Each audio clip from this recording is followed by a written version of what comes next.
Hello everyone, my name is Aniruddh from Adarsh senior secondary school Khai Shergarh. तो आज हम करेंगे क्लास 6 की साइंस का चैप्टर 3 शुरू। Chapter name is fibre to fabrics, यानी कि जो धागे हैं उनसे कैसे कपड़े बनते हैं। तो फाइबर से फैब्रिक तक की जो प्रोसेस है उसके बारे में हम पढ़ेंगे। इसके अलावा हमारे इस चैप्टर के जो टॉपिक रहने वाले हैं वो है वैरायटी ऑफ फैब्रिक्स, यानी कि जो कपड़े होते हैं वो कितनी तरह के होते हैं उनके बारे में हम पढ़ेंगे।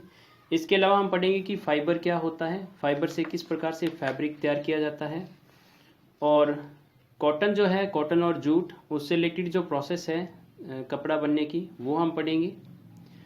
तो कॉटन से किस प्रकार से क्लोथ्स तैयार किए जाते हैं, जूट से किस प्रकार के क्लोथ्स तैयार किए जाते हैं उनके बारे में हम पढ़ेंगे। और फिर हम फाइनली जो लास्ट टॉपिक है चैप्टर का वो है हिस्ट्री ऑफ क्लॉथिंग मटेरियल्स, यानी कि जो क्लोथ्स बनाए जाते हैं वो कब से बनने शुरू हुए, उनकी मेन रूट क्या है। ठीक है, तो वो हम इस चैप्टर के अंदर पढ़ेंगे।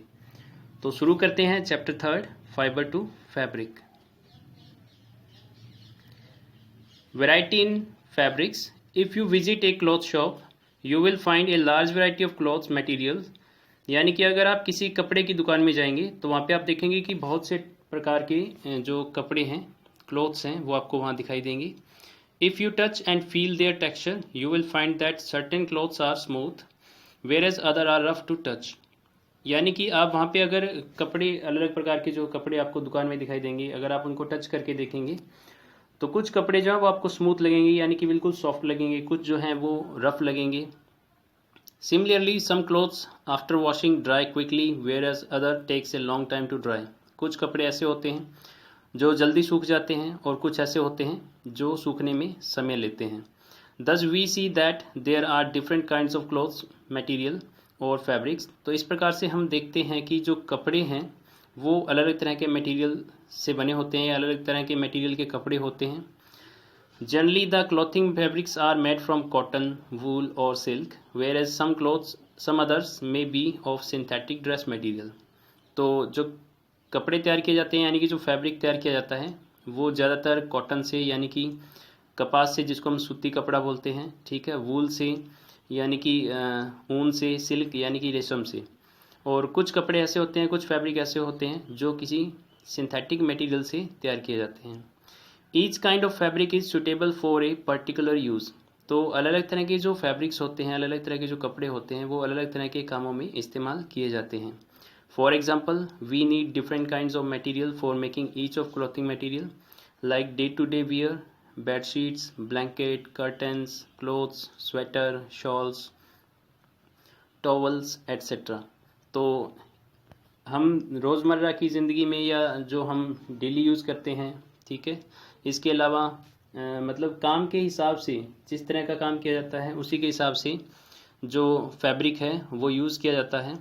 तो इसीलिए जो फैब्रिक है, यानी कि जो कपड़ा है, वो अलग अलग तरह के मटेरियल से बना होता है। जैसे कि बेडशीट है, ये अलग पर्पज़ के लिए यूज़ होती है।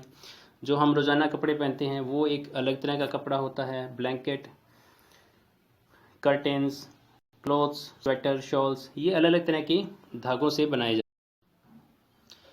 Our next topic is fibres.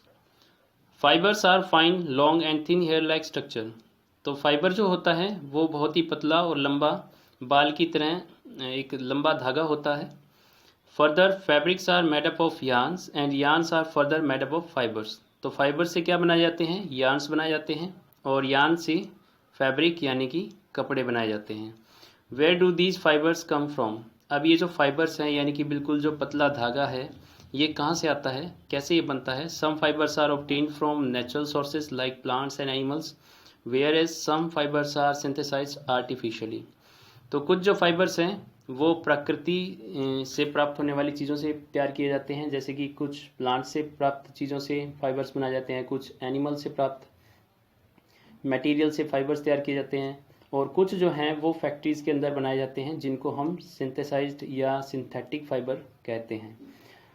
The fibres which are obtained from plants and animals are called natural fibres, like cotton, jute, silk, wool are natural fibres. तो कुछ जो फाइबर्स हैं वो प्लांट्स और एनिमल से प्राप्त किए जाते हैं, जैसे कि कॉटन है, यानी कि जो सूती फाइबर होता है, ठीक है, सूती धागा जो होता है, जूट है, रेशम है, ऊन है। तो ये कुछ नेचुरल फाइबर्स हैं, यानी कि जो प्लांट्स और एनिमल से प्राप्त होते हैं उन्हीं को नेचुरल फाइबर या प्राकृतिक रेशा कहा जाता है। Cotton and jute are obtain from their respective plants. अब अगर हम बात करें कॉटन यानी कि कपास की और जूट यानी कि जूट जिसको जूट कहा जाता है, ठीक है, तो ये अपने प्लांट से प्राप्त किए जाते हैं। Wool and silk are obtain from animals. तो इसके अलावा जो ऊन है और जो रेशम है वो एनिमल्स से प्राप्त होती है। वूल is obtain from the fleece of sheep, got, hairs of rabbits, yak and camel. तो जो ऊन है वो भेड़ों की जो ऊपर भेड़ों के ऊपर जो बाल होते हैं, ठीक है, जो ऊन होती है उससे प्राप्त की जाती है। बकरियों की ऊन से ये प्राप्त होती है। इसके अलावा जो खरगोश होते हैं यानी कि रैबिट, याक या फिर कैमल यानी कि ऊंट, तो इनके बालों से भी वूल तैयार की जाती है यानी कि ऊन तैयार की जाती है। Silk fibre is drawn from the cocoon of silkworm. तो जो रेशम है, रेशम का जो धागा है वो रेशम के कीट के कोकून से प्राप्त किया जाता है। The fibres which are synthesised in the industries are called synthetic fibre. तो जो हमने पीछे पढ़े हैं भी वो हैं नेचुरल फाइबर्स यानी कि प्राकृतिक रेशे, और कुछ रेशे ऐसे होते हैं जो इंडस्ट्रीज़ के अंदर, फैक्ट्रीज़ के अंदर तैयार किए जाते हैं, तो उनको कहा जाता है सिंथेटिक फाइबर्स यानी कि संश्लेषित रेशे। Fibres of rayon, polyester, nylon, acrylic etcetera are synthetic fibres. तो कुछ रेशे यहाँ पे जिनके नाम दिए गए हैं जैसे कि रेयॉन है, पॉलिएस्टर है, नायलॉन है, एक्रिलिक है, तो ये सिंथेटिक फाइबर्स हैं। इनको प्रकृति से प्राप्त नहीं किया जाता है, यानी कि इनको प्लांट्स और एनिमल से तैयार नहीं किया जाता है, इनको फैक्ट्रीज़ के अंदर तैयार किया जाता है। These were invented about 100 years ago। तो इनको तकरीबन 100 साल पहले इनको बनाया गया था, तो अभी तक ये चलन के अंदर हैं, अभी तक चल रहे हैं। Some plants fibres. तो अभी हम प्लांट यानी कि नेचुरल फाइबर्स के बारे में पढ़ेंगे। तो सबसे पहला हमारा जो टॉपिक है वो है कॉटन यानी कि जिसको कपास कहते हैं। In India cotton is cultivated in northern, central and western parts of Maharashtra, Gujarat, Punjab, Haryana, Rajasthan, Tamil Nadu and Madhya Pradesh.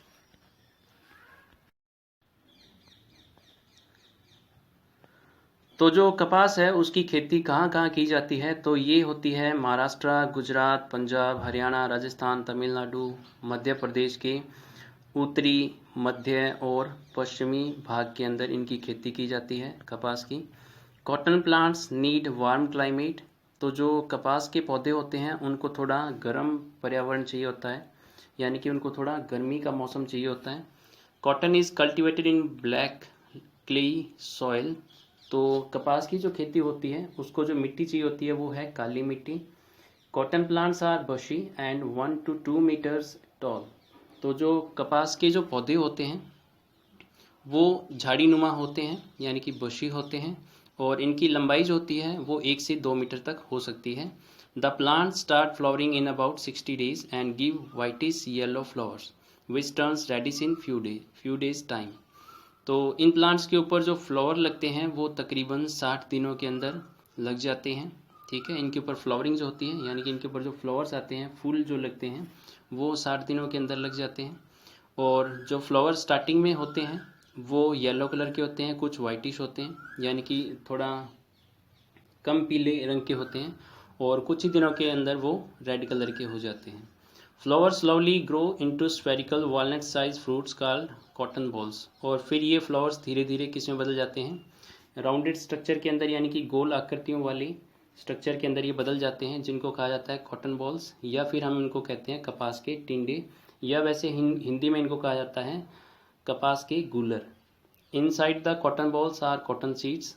तो इन्हीं कॉटन बॉल्स के अंदर ही लगते हैं कॉटन सीड्स, यानी कि जो कपास के बीज होते हैं वो इन्हीं की कॉटन बॉल्स के अंदर ही तैयार होते हैं। Fibres of cotton grows on these seeds. तो जो फाइबर है यानी कि जो रेशा होता है कॉटन का, यानी कि जिससे सूती वस्त्र तैयार किए जाते हैं, वो इन बीजों के ऊपर तैयार होता है, इन बीजों के ऊपर वो ग्रोथ करता है। On maturing the green cotton balls turn brown and burst open.